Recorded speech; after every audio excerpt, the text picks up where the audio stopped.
Herkese merhabalar. Evet, silahımızı çalıştırıyoruz. Şimdi neler yaptım kısaca size anlatayım. Bir önceki videoda 2 bobinle çalıştırmıştık. Bobinlerin nasıl sarıldığını o videoda anlatmıştım. Burada şemasını paylaşacağım. Ondan önce burada gördüğünüz gibi 7 tane bobin var. İlk önce 6 tane bobinle atış yapacağız. Sonrasında 7.'yi devreye alacağım. Neler yaptığımı kısaca anlatayım. Şöyle hafif kameramı oynatayım. Her bir bobinin bir tristörü var. Tristörün üzerine de yaklaşık 1000 ile 2000 mikrofarad kondansatör, blok kondansatör bağladım. Bunları paralel bağladım. Elimdeki kondansatörleri kullanmak istedim. 6 tane bobinimiz birbirini tetikleyerek çalışıyordu. Bunun mantığını bir önceki videoda anlatmıştım nasıl olduğunu. Burada onlardan bahsetmeyeceğim. Yüzeysel geçiyorum. Ama şemadan inceleyebilirsiniz nasıl çalıştı. İlk hedefimiz 6 tane kutu kolu olacak. Şöyle arka arkaya bantladım.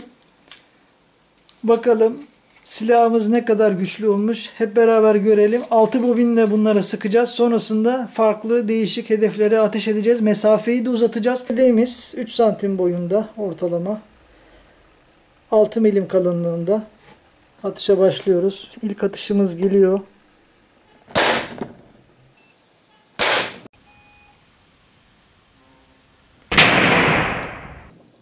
Mükemmel bir atış oldu. Bakalım neler yapmışız. Şöyle bakarsanız 1, 2, 3, 4, 5, 6 buradan çıkmış. Burada kalmış. Şimdi biraz daha voltajını artırayım. Bir atış daha yapalım.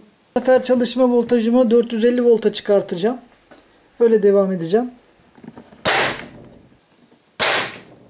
Çok güzel.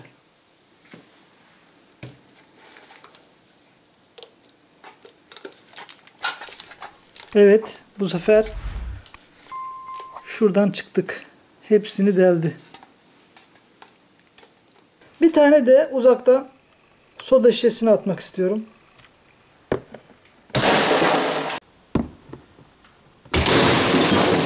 Şimdiki hedefimiz 3 tane kutu teneke yine. Ama mesafeyi çok uzattık.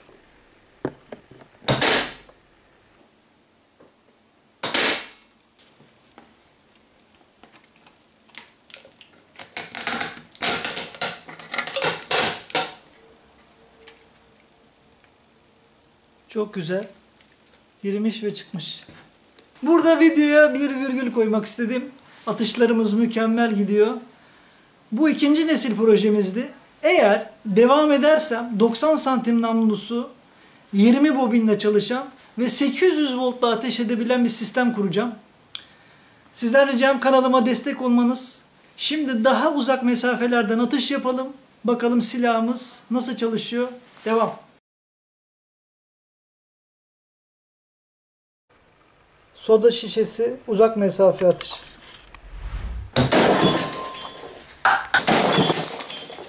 Parfüm şişesini en uzağa aldım. Kutunun içerisine yerleştirdim. Mesafe bayağı uzadı.